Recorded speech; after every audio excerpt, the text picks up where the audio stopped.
श्रीराम समर्थ. श्री गोंदवलेकर महाराज प्रवचने. दिवस 181.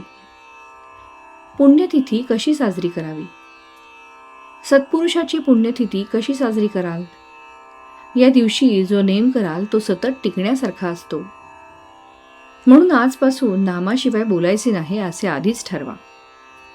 नामात राहण्याचा प्रयत्न करा, म्हणजे इथे आल्यासारखे काही केल्याचे श्रेय तरी मिळेल. इथे जो जो म्हणून आला त्याच्याजवळ आपण राहावे असे मला वाटते.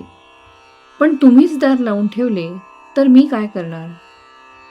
पाहुणा घरी आला आणि त्याला दार उघडलेच नाही तर तो काय करणार?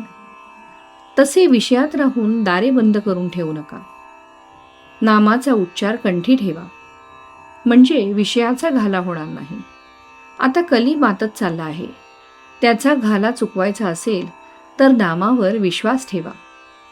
कोणीही काहीही सांगितले तरी नाम सोडू नका.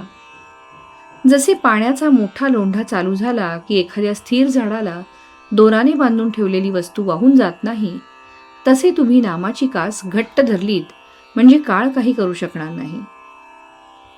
समर्थांनी नामाच्या समासात सांगितले आहे तसे नाम हेच रूप असे समजून नाम घेत चला, म्हणजे रूप दिसेल.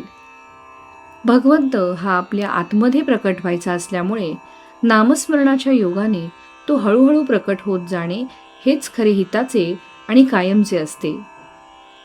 डोक्यावर हात ठेवून चमत्कार होणे, काहीतरी तेज दिसणे, दृष्टांत होणे इत्यादी गोष्टी तात्पुरत्या असतात.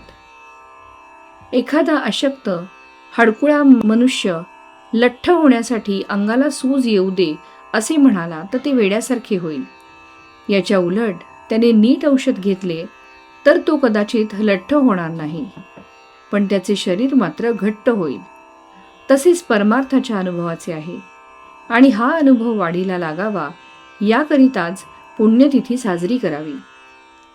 नामस्मरणात सतत केल्याने आज ना उद्या भगवंताचे प्रेम येईलच येईल. प्रपंचाच्या गर्दीमध्ये भगवंताचे स्मरण ठेवण्यासाठी उत्सव, सण, पुण्यतिथ्या वगैरे असतात. खरोखर प्रापंचिकाला कितीतरी पाश आहेत. पैसा, लौकिक, मुले, मित्र, आप्त वगैरे सर्व पाशच आहेत. अशा अनेक पाशांमध्येही नाम आवडीने घेणे किती कठीण आहे. त्यामध्ये टिकणारा मनुष्य चांगला भक्कम असला पाहिजे.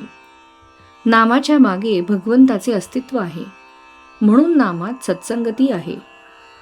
मोबदल्याची अपेक्षा न करता मनापासून नाम घ्यायचे हेच आजच्या दिवसापासून ठरवा. तात्पर्य: संतांचे अस्तित्व त्यांच्या देहात नसून त्यांच्या वचनात आहे. श्रीराम समर्थ.